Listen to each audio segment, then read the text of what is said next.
ଶ୍ରୀମନ୍ଦିର ପ୍ରଶାସନର ଅଧିକାରୀ ଓ କର୍ମଚାରୀଙ୍କ ପାଇଁ 5 ସୂତ୍ରୀ କାର୍ଯ୍ୟବଳୀ ଅନୁପାଳନ ପାଇଁ ପରାମର୍ଶ ଦେଲେ ମୁଖ୍ୟ ପ୍ରଶାସକ ଅରବିନ୍ଦ ପାଢ଼ୀ।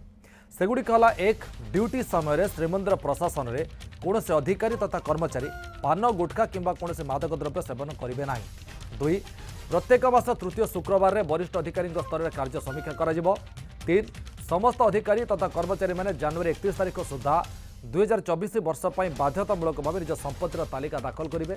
यह दाखल न कले कौन इंक्रीमेंट पदोन्नति पुरस्कार किंवा कौन आर्थिक प्रोत्साहन राशि प्रदान कर।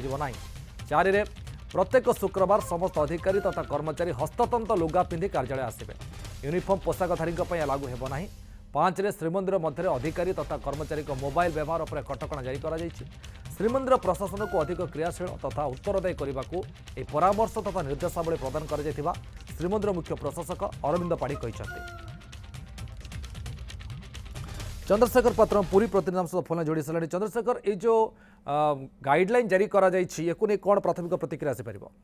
देखो सूर्य गोटे श्रीमंदिर प्रशासन पक्ष स्वागत योग्य पदक्षेप नि देखो गत 2024 मसीहा नुआ वर्ष इंग्राजी नुआ वर्ष सेबेठू श्रीमंदिर भितर जमी भक्त जो मैंने आसुच्च महाप्रभु दर्शन शालीनता पोशाक परिधान करके सहित पान गुटखा एसबू कटकणा लागू कर तेज आप देखो से कटकणा फलप्रद होती बहुत कहीपर श्रीमंदिर संस्कार आसी तेज श्रीमंदिर मुख्य प्रशासक भाव जो अरविंद पाढ़ी जोगदे कार्य किसी पदक्षेप से नापी आरंभ कले। देखो श्रीमंदिर भितर श्रृंखलित व्यवस्था कथा कहतु सेवायत भितर जो विशृंखला होता केमती श्रृंखला कर कथा हो एवं आज उचित जो पंचसूत्री जारी कर श्रीमंदिर प्रशासन जो कर्मचारी अच्छा जो अधिकारी अच्छा समस्त 5टी सूत्र को पालन करेंगे से नहीं परामर्श दि जाए।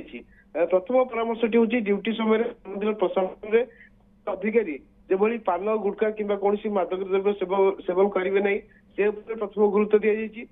सहित प्रत्येक मास तृतीय शुक्रवार समस्त अधिकार कार्य समीक्षा कर अर्थात जो कौन कौन सब कार्य। बहुत बहुत धन्यवाद चंद्रशेखर आपन सविशेष सूचना।